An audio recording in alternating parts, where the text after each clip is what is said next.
아이가 자라매 젖을 떼고 이삭이 젖떼는 날에 아브라함이 큰 잔치를 베풀었더라.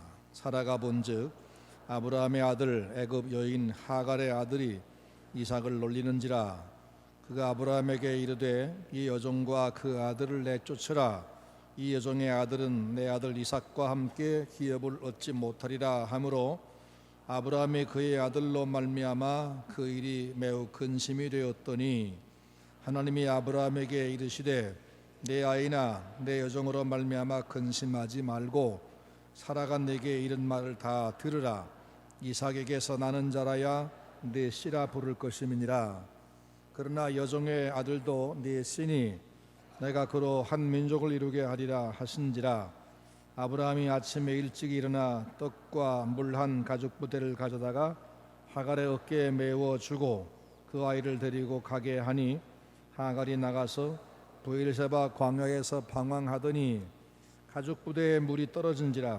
그 자식을 관 먹던 불 사이에 두고 이르되 아이가 죽는 것을 참아 보지 못하겠다 하고 화살 한 바탕 거리 떨어져 마주 앉아 바라보며 소리내어 우니 하나님이 그 어린아이의 소리를 들으셨으므로 하나님의 사자가 하늘에서부터 하갈을 불러 이르시되 하갈아 무슨 일이냐 두려워하지 말라. 하나님이 저기 있는 아이의 소리를 들으셨나니 일어나 아이를 일으켜 네 손으로 붙들라. 그가 큰 민족을 이루게 하리라 하시니라. 하나님이 하갈의 눈을 밝히셨으므로 샘물을 보고 가서 가죽 부대에 물을 채우다가 그 아이에게 마시게 하였더라. 하나님이 그 아이와 함께 계심에 그가 장성하여 광야에서 거주하며 활 쏘는 자가 되었더니 그가 바란 광야에 거주할 때에 그의 어머니가 그를 위하여 애굽 땅에서 아내를 얻어 주었더라. 아멘. 제가 이제 본문 말씀을 가지고 처음에는 이삭과 이스마엘, 지난주일은 이삭의 성장, 오늘은 쫓겨난 자에게도 이런 제목으로 말씀을 하려고 합니다. 아브라함의 가정에 이삭이 출생함으로써 기쁨도 가득했지만 그동안 없었던 갈등이 생겼다는 말씀을 드렸습니다. 이스마엘이 이삭을 시기하는 바람에 그로 인한 가정 불화가 이제 시작이 됐습니다. 사라의 질투가 불같았고 그로 인해서 아브라함의 고민은 점점 깊어져 갈 때에 하나님께서 아브라함에게 말씀하시기를 내 아내 사라의 말대로 하갈과 그 아들을 내쫓으라. 하나님이 그렇게 말씀했습니다. 그래서 하나님의 말씀대로 아브라함은 순종하는 사람이니까 그렇게 순종했는데 하나님께서 그들을 이제 내쫓으라고 말씀하신 다음에 그 모자가 나가서 죽든지 살든지 내가 알 바 아니다 하고 하나님이 외면하신 것이 아니고 다른 방법으로 그들을 책임져 주셨습니다. 오늘 그 말씀을 함께 생각해 보겠습니다. 우선 하갈과 이스마엘을 내보내라 하시는 말씀, 지난주 오후에 이삭의 성장이라는 말씀 통해서 이 가정에 발생한 이 갈등이 뭐를 말하는 거냐, 이 갈등이 뭐냐, 그것은 바로 그 가정의 갈등이기도 했지만 예수 그리스도를 영접한 후에 우리 속에서 발생하는 갈등, 내 안에 오래된 죄성과 내게 새로 들어온 성령의 소욕이 갈등할 수밖에 없는 것. 그때 하나님은 이스마엘을 내쫓으라 하신 것처럼 우리 마음속에서 이제 내 과거부터 내게 있어 왔고 내가 그동안 의지했던 그 아들, 그러나 그건 내가 허용하는 것 아니니까 쫓으라 그런 말씀이었다는 것을 생각했습니다. 성경은 인간의 그 부패한 본성이라고 하는 것이 그게 개량되거나 혹은 뿌리가 뽑히거나 그럴 수 없다고 말씀합니다. 그래서 그것으로부터 나를 분리시키는 것밖에는 하나님의 백성답게 살 길이 없다는 것을 말씀해 줍니다. 분리가 해답입니다. 죄 짓게 만드는 환경이나 죄를 짓게 만드는 기회나 죄를 자꾸 끌어들이는 사람과의 관계나 이런 것들을 끊어버리고 분리할 때만 우리가 성도다운 생활을 할 수가 있다. 그 예로 요셉은 보디발의 아내가 유혹할 때 대안을 제시하거나 정중히 거절하거나 이렇게 한 것이 아니라 그냥 도망쳐 버렸어요. 내쫓으라는 말씀이 하갈과 이스마엘에게는 너무 충격적입니다. 너무 가혹합니다. 하지만 하나님 말씀은 분명했습니다. 내쫓으라. 다른 고려 없다. 내쫓으라. 그래서 사라의 말을 들어주라는 말은 단지 내 아내의 요구대로 그 소원 들어주어라 그런 말이 아니에요. 갈등의 구조를 근본적으로 해결하라는 말씀이었습니다. 이유는 뭐죠? 이스마엘은 하나님이 원하신 아들이 아니었습니다. 이스마엘은 하나님의 뜻과는 반대가 되는 인간의 행동의 결과였습니다. 사람이 하나님 의지하지 않고 자신의 능력을 의지한 결과가 이스마엘, 우리도 마찬가지입니다. 하나님 말씀을 접어놓고 내 생각대로 한 결과는 언제나 내 삶에 고통스러운 문제를 가져오게 되어 있습니다. 하나님 의지하지 않고 내 힘, 내 경험, 내 인맥, 내 노력 이것을 가지고 뭔가를 내가 이루어서 그것으로 내 미래를 보장받아 보자, 내가 오늘을 승리해 보자 하는 모든 시도는 결국 내게 고통을 주기 때문에 그것을 내쫓는 방법밖에는 없다는 겁니다. 아브라함 가정에서 내 아들 이스마엘을 내쫓으라 하는 말씀은 우리의 마음, 우리 가정, 우리 교회에서, 우리 생활 속에서 하나님 없이도 할 수 있다. 하나님 말씀 말고 내가 그동안 생각했던 대로 해보자.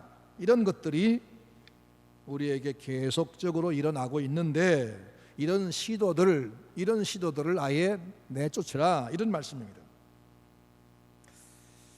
자기 육신을 믿고 자기 능력을 믿는 자세, 하나님 없이도 된다는 생각, 우리 아이디어, 우리의 노력, 우리의 착한 마음 이걸 가지고도 대안이 있다 이런 생각들, 이건 항상 우리에게 고통스러운 결과를 가져오기 때문에 아예 그것을 내쫓으라는 겁니다. 공산주의를 여러분 아시죠? 땅과 기업을 국유화하고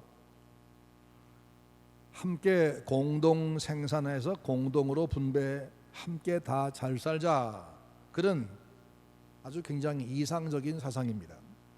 구상으로만은 아주 멋집니다. 이들이 공산혁명을 완수하는데 가장 걸림돌이 뭐냐 하면 인간을 나약하게 만드는 종교다라고 생각했습니다.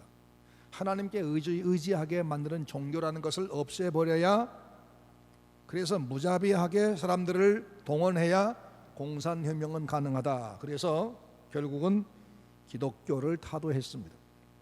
그렇게 해서 이런 공산운동의 결과가 어떠했죠? 극심한 불공평을 가져왔습니다. 극심한 가난을 가져왔습니다. 그리고 극심한 계층, 계급을 만들었습니다. 왜 평등과 풍요와 자유를 지향한 공산혁명이 그 반대 결과를 얻고 말았을까요? 문제는 딱 하나입니다. 하나님을 배제하고 우리끼리 하자. 이 근본이 잘못된 겁니다. 하나님 없이 하자는 생각이 아무리 멋져도 그 결과는 항상 우리에게 고통을 주게 돼 있습니다. 통치자가 문제입니까? 공산주의 사상은 좋은데 레닌이나 혹은 스탈린이나 김일성이가 잘못돼서 그렇습니까? 아닙니다. 소련만 아니고 헝가리, 체코, 루마니아, 동독, 북한, 중국 공산주의를 실시한 나라마다 전부 다 망했습니다. 그걸 수정하지 않고는 길이 없었습니다. 공산주의만 그런 것이 아닙니다. 옛날 창세기 11장 말씀 보면 바벨탑을 쌓은 사람들, 신할 평지에 모인 백성들이 자, 우리가 이제 여기서 하나님 없이 우리끼리 똘똘 뭉쳐서 흩어지지 말고 멋진 왕국을 만들어 보자 하고 인간끼리 뭉치지 않은 계획을 세우고 그걸 실천에 들어갔는데 결과가 어땠습니까? 언어가 혼잡돼서 다 흩어져 버리고 말았습니다. 그 일을 기록한 창세기 11장 보면 자, 우리가 이렇게 하자, 자, 우리가 이렇게 하자, 자, 우리가 이렇게 하자, 이 말이 레터스라는 말이 3번 반복됩니다. 우리가 하자. 그런데 우리가 하나님 빼고 우리끼리 이렇게 하자, 그것은 철저하게 깨졌습니다. 그 다음 12장에 하나님이 내가 이렇게 하겠다, 내가 이렇게 하겠다, 내가 이렇게 하겠다 3번 또 말씀합니다. 그게 뭐죠? 아브라함에게 내가 너에게 자식을 주고 내가 너를 창대하게 하고 내가 너를 말미암아 천하 만민을 복되하겠다 말씀했는데 그 말씀은 그대로 이루어졌습니다. 대조가 되고 있습니다. 따라서 인간이 하나님을 부인하고 하나님의 계획과 반대로 내 생각대로 뭔가를 추구하면 그 결과는 언제나 불행을 만들게 돼 있고, 하나님이 하시겠다 약속한 것을 따라가면 거긴 언제나 놀라운 행복의 결과가 가져오게 돼 있다. 이걸 성경이 분명히 보여줍니다. 이건 어떤 사회만이 아닙니다. 개인도 마찬가지입니다. 하나님 도움 없이도 내 아이디어, 내 노력 혹은 내가 내 마음을 잘 추스려서 내가 새로운 삶을 한번 살아보자 이렇게 하는 모든 의도, 모든 시도는 결국은 그 반대의 결과를 가져오게 되어 있습니다. 왜? 하나님을 배제했기 때문입니다. 그래서 하나님 없이도 한번 살아보자 이런 사상, 이스마엘이 그거 아니에요? 하나님 약속은 사라 통해 주신다는 거지만 그건 불가능해 보이니까 하가를 통해서 내가 할 수 있는 방법으로 한번 내 자식을 만들어 보자, 이게 이스마엘인데 그걸 내쫓아라, 내 속에서 그런 생각 아예 버려라 그 말이에요. 하나님은 아브라함에게 그들을 내보내라 분명히 말씀했습니다. 그 말씀은 충분히 이해가 됐습니다. 자, 그러면 이제 그들을 내보낸 뒤에 어떻게 하셨느냐? 대책을 세우셨습니다. 우선 떡 한 뭉치와 가죽 부대, 그 당시는 이 물통이 따로 없으니까 짐승 가죽을 통째로 벗겨가지고 다리 부분들을 이렇게 꽁꽁 묶고, 그리고 그러면 자루가 되지 않습니까? 그 자루에다가 물을 하나 채워가지고 그걸 어깨에 메워주고 가게 했습니다. 물이 없는 것이니까. 하갈은 어린 아들 손잡고 나갑니다. 갈 목적지가 없습니다. 가진 것도 그저 한 이틀 먹으면 다 끝입니다. 이스마엘과 하갈의 눈에는 서러운 눈물이 얼마나 쏟아졌을지 아마 통안에 후회를 느꼈지요. 내가 왜 신분을 망각하고 주인 자녀를 희롱했던가? 내가 왜 분수를 모르고 날뛰었던가? 후회와 원망과 절망의 눈물을 흘리며 떠났습니다. 하나님은 그들 장래를 위해서 이미 준비해 놓은 게 있습니다. 13절, 여종의 아들도 네 씨니 내가 그로 한 민족을 이루게 하리라, 이미 그렇게 말씀했고, 18절, 일어나 아이를 일으켜 내 손으로 붙들라 그가 큰 민족을 이루게 하리라. 20절, 하나님이 그의 아이와 함께 계심에 그가 장성하여 광야에서 거주하며 활 쏘는 자가 되었더니, 하나님이 그렇게 대책을 세우셨습니다. 하나님은 쫓겨나야 마땅한 그들에게도 대책을 세우셨다. 왜냐하면 이스마엘과 하갈이 미워서 쫓아낸 것은 아니기 때문입니다. 놔두면 그 가정의 불화가 계속되니까, 분리해야만 되니까 나가게 하신 겁니다. 하나님은 철저하게 이삭 편만 드시는 것처럼 보이는데 사실은 그게 아니었습니다. 불쌍한 사람을 외면하는 하나님이 아니시죠. 하나님은 동생을 시기해서 돌로 쳐 죽인 최초의 살인자 가인에게도 사람들이 그를 만나서 해치지 못하게 표를 주었다라고 창세기 4장에 말씀하고 있죠. 하나님은 대대로 범죄한 니느웨 사람들에게도 요나를 보내서 회개를 촉구하게 하셨고, 그가 외칠 때 그 말씀을 듣고 회개하게 하셨고, 회개하니까 즉시 용서하셨고, 그러죠. 하나님은 누구에게도 하나님은 편벽되게 하시지 않습니다. 하나님은 거역하고 죄만 지은 인생에게도 그가 그 마음만 하나님께로 향한다면, 하나님 빼놓고 내 힘으로 살아보자 이걸 배제해버리고 나는 정말 무능합니다, 사실 내가 철이 없었습니다, 알고 보니 하나님 외에는 대안이 없습니다 라고 깨닫고 하나님께 돌아오는 순간부터 하나님은 그를 용서하시되 자기의 아들 예수의 피로 그 죄를 씻어 내주시고 그를 하나님 자녀를 삼아주시고 영원토록 책임지는 분이 하나님이십니다. 여러분에게 어려움이 있습니까? 절망 중이라도 하나님 바라보면 힘이 생깁니다. 길이 열립니다. 환난 중에 나를 부르라. 누가 그랬죠? 우리 하나님이 말씀했지. 하나님을 외면하고 제 뜻대로 살려고 하면 당신의 백성이라고 해도 가차없이 내치시고, 죄를 회개하고 하나님께 돌아만 오면 심각한 죄인도 그냥 받아주시는 하나님, 그리고 그의 앞길을 대책 세우시는 하나님, 이분이 바로 우리 하나님이십니다.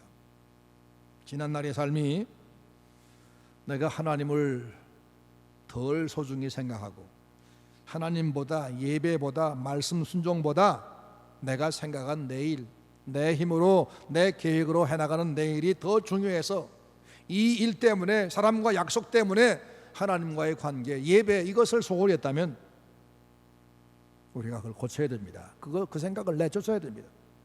그러면 하나님은 쫓겨난, 내가 고통당한, 실패한 그런 자리에서라도 다시 그를 책임지는 하나님, 이 하나님을 믿으시기 바랍니다. 그 다음에 두 번째는, 그들이 이제 들판을 헤매다가 브엘세바 들판에서 떡과 물이 다 떨어져 버렸습니다. 이제 목이 말라서도, 배가 고파서도 죽을 수밖에 없게 됐습니다. 장래 어떤 꿈과 계획은 고사하고 더 이상 한 발자국도 갈 수 없어서 이게 죽게 됐습니다. 하갈은 자기가 낳은 아들이 목이 말라 죽어가는 그 모습을 참아 볼 수가 없어서 이스마엘과 어머니 하갈이 거리를 좀 떼어 앉았습니다. 살 한 바탕이라 하면 화살을 쏘면 닿을 만큼 한 100m 될 거 아니겠어요? 100m. 그 정도 거리를 떨어져서 이렇게 서로 마주보고 있어요. 그리고 통곡을 합니다. 아무리 통곡을 해봐도 들어줄 사람은 아무도 없는 광야 한가운데입니다. 이들은 울다가 지쳐 목이 말라 결국 기진에 죽을 겁니다. 그렇게 죽어버리면 그 뜨거운 사막 바람에 바싹 말라서 시신은 썩지도 않을 겁니다. 아무리 둘러봐도 그 시신 하나 거둘 사람이 없는 그런 광야입니다. 그런데 그들의 통곡을 들으신 분이 계셨다고 성경이 말씀합니다. 하나님이 그 통곡을 들으셨다. 하나님이 어쩌다가 들으신 것이 아니고, 사실은 그들이 아브라함에게 쫓겨나서 집을 나올 때부터, 아니 아브라함에게 내 여종과 그 아들을 내쫓으라 말씀할 때부터 하나님께서 그 모자에게 눈을 떼지 않고 추적해 오신 분이 하나님이십니다. 통곡은 사람들 중에는 아무도 듣는 자가 없었지만 하나님은 가장 가까이 다가오셔서 듣고 계셨다. 여러분, 하갈에게도 이스마엘에게도 그러했다면 오늘 예수를, 당신의 아들을 구주로 믿는 성도가 힘들고 어려워 기도할 때, 눈물을 흘려 애통할 때 그 기도 듣지 않으시겠습니까? 하나님이 그렇게 냉정한 분이십니까? 시편 94편 9절에 말씀합니다. 귀를 지으시니가 듣지 아니하시겠느냐, 눈을 만드신 자가 보지 아니하시겠느냐. 하나님은 우리의 정황을 정확히 파악하시고 계시다. 지금도 내 사정을 아무도 몰라도 하나님은 아신다. 이 사실을 기억하시기를 바랍니다. 하나님 그에게 오셨습니다. 들으셨습니다. 그리고 물었습니다. 하갈아, 무슨 일이냐? 라고 물었습니다. 하갈아, 무슨 일이냐? 물어주는 것만도 참 감사한 일이죠. 아무도 없었는데 하나님의 사자가 와서 묻습니다. 하갈아, 무슨 일이냐? 이 질문이 무슨 의미일까? 두 가지 의미가 있을 겁니다. 첫째는 네 사정을 내게 말해봐, 그런 말씀. 하나님이 사정을 몰라서 물으시는 게 아니지요. 다 아시지요. 벌써 아십니다. 아니, 내쫓으라 말씀할 때 이렇게 될 줄을 몰랐겠습니까? 다 아셨습니다. 그러니까 하갈아, 무슨 일이냐라고 물으신 것은 몰라서 물은 게 아니라, 하갈아, 네 처지를 내한테 얘기해봐. 내가 듣고 있어, 그런 뜻입니다. 너는 지금 내 형편을 어떻게 생각하느냐? 억울하다고만 생각하냐? 아니면 너에게 잘못이 있다고 생각하느냐? 지금 내가 처한 형편이 내 힘으로 해결될 수 있다고 생각하느냐? 아니면 내가 도와야만 된다고 생각하느냐? 너는 지금 네 처지에 대해서 어떤 생각 갖고 있느냐? 얘기해봐, 그런 말씀. 하나님은 오늘도 우리에게 물으십니다. 무슨 일이냐? 무슨 일이냐? 오늘 네가 왜 예배하러 왔느냐? 시간 남아서 따분하니까 다른 성도와 만나 얼굴도 볼 겸해서 그냥 시원한 예배당에 왔다 가는 거냐? 무슨 일이냐? 너는 나 없이는 네 생명을 내 힘으로 한 시간도 유지할 수 없는 걸 알고 내 앞에 생명 공급받으러 온 거냐? 물으시는 겁니다. 여러분 어떻습니까? 하나님 없이도 잘 살 수 있는 사람들인가요? 어떤 경우에도 하나님 없이는 안 됩니다. 따라서 하나님, 저는 주님 없이는 안 돼요. 아무것도 안 돼요. 주님 도와주세요. 붙들어 주세요. 그래서 왔어요. 이런 고백을 드리시기 바랍니다. 또 하나, 무슨 일이냐? 이 말씀은 네가 나를 믿느냐? 그런 말씀이기도 합니다. 나는 내 형편을 다 알고 있고 네 장래에 대해서 계획도 이미 세워놓았어. 그런데 너 나를 믿느냐? 내게 의지할 거냐? 너는 지금 너 혼자서 절망의 통곡을 하고 있는 거냐? 아니면 네 자신의 무능과 절망 알았기 때문에 나한테 호소의 통곡하고 있는 거냐? 묻는 겁니다. 여러분 형편을 아십니까? 내가 당한 일에 대한 해결책이, 아니 내 인생이라는 그 자체에 대한 해결책이 하나님에게만 있다고 믿고 그분에게 매달려 예배하려고 오신 겁니까?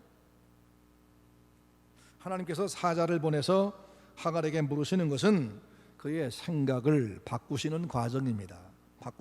지금까지는 분수 모르고 날뛰다가 쫓겨나서 억울해 분통 터져서 울고만 있는, 남에 대해서 원망만 쏟아놓는 그 생각을 바꿔가지고 아하, 내게도 잘못이 많았었구나, 내 힘 가지고는 한 발자국도 갈 수가 없구나, 나를 도우실 분이 하나님밖에 없구나, 이렇게 생각을 지금 바꿔가는 그런 과정입니다.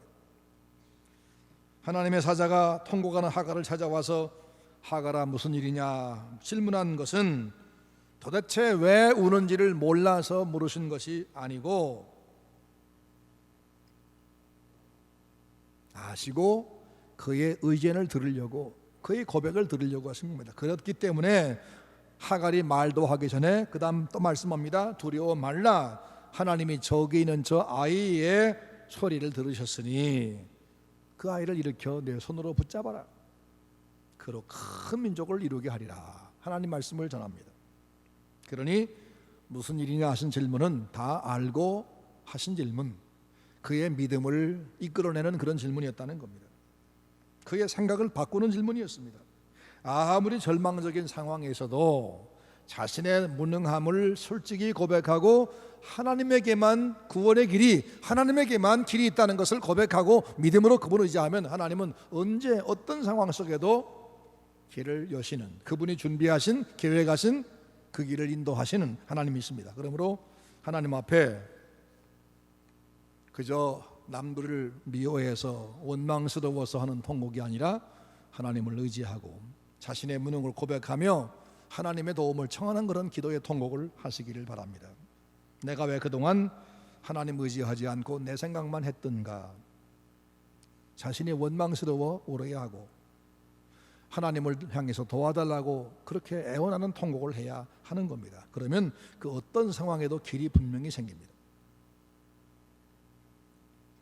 자기 분수를 못 지켜서 스스로 미움을 자초하고 그 결과로 쫓겨나는 그 하갈에게도 하나님은 찾아가 주셨고 그 소리를 들으셨고 그 딱한 처지를 미리 아시고 대책을 세워 놓으신 하나님, 하물며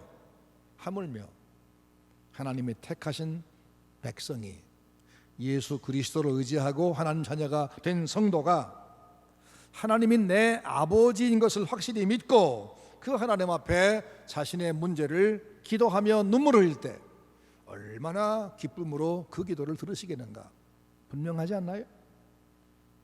하물며 하나님께서 그 밤낮 부르짖는 택하신 자들의 원한을 풀어주지 아니하시겠느냐. 누가복음 18장 7절 말씀입니다.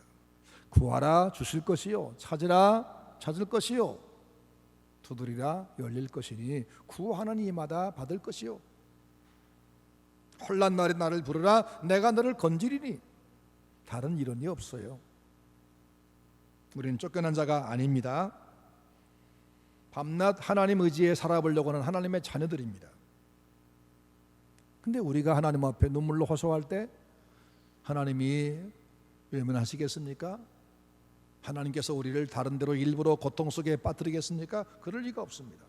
그러므로 하나님 앞에 자신은 정말로 죄인이고 나는 정말로 대책 없는 사람임을 항상 고백하면서 하나님의 은혜를 늘 의지하는 성도들이 되시기를 바랍니다.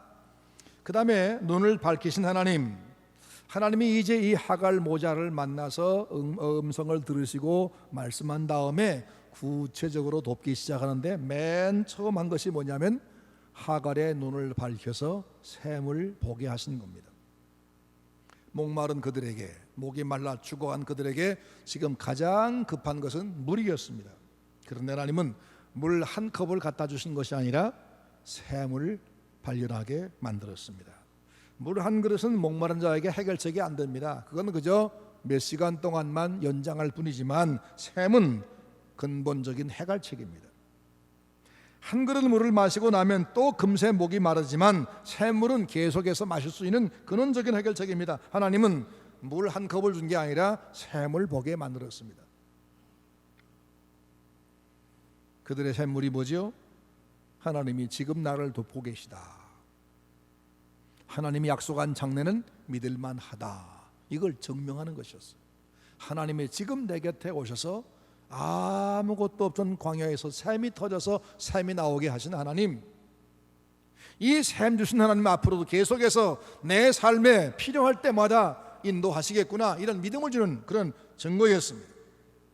그들 모자가 당장 곡식이 많고 비옥한 정착지로 간 것이 아닙니다. 지금 현재 그대로 광야입니다.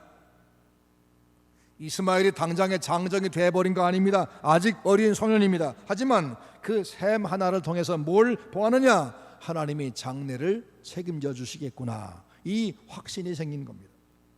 그래서 그 하나님 믿고 앞으로 용기 있게 광야의 길도 계속 갈 수 있게 만들어 주었습니다. 하나님은 우리가 하나님을 믿을 때 10년, 100년 뒤에까지 한꺼번에 우리의 문제를 다 풀어주는 게 아닙니다. 하나님을 섬기기 시작한 날 첫날부터 그 다음부터는 아무것도 생각할 것도 없고 일할 것도 없이 공짜로 먹고 마시게 한꺼번에 해결해 주는 것이 아닙니다.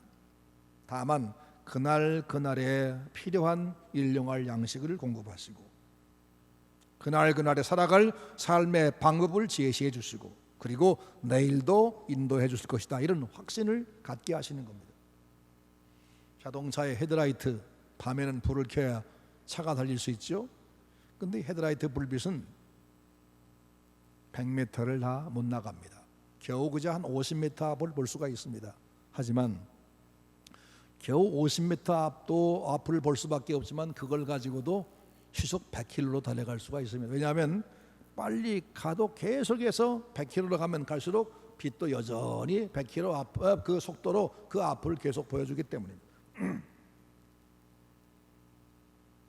이스라엘이 가나안을 얻게 되는 과정에서 하나님은 그냥 그저 첫날 홍해를 건너자마자 가나안 땅에 가게 하신 것이 아니라 40년을 광야에서 뺑뺑 돌며 훈련하게 하시는데, 그때 그들에게는 그날 하루 양식, 하루 음료, 하루 걸어갈 길, 하루 그날 보호하는 구름기둥, 불기둥, 이것으로 그들을 보호했습니다. 하나님은 그 순간순간만 해결해 주었지만 그 하나님이 고날만 아니라 수십 년 계속해서 책임지는 증거였습니다. 그날에 필요한 만나와 메추라기와 필요한 분량의 물을 주시고 그러므로 그 시간에 필요한 것을 채우시는 하나님, 그리고 그것으로 내일도 또 도우신다, 이 믿음을 갖게 하신 하나님. 그 하루하루 주님 의지하니까 그들은 승리했습니다.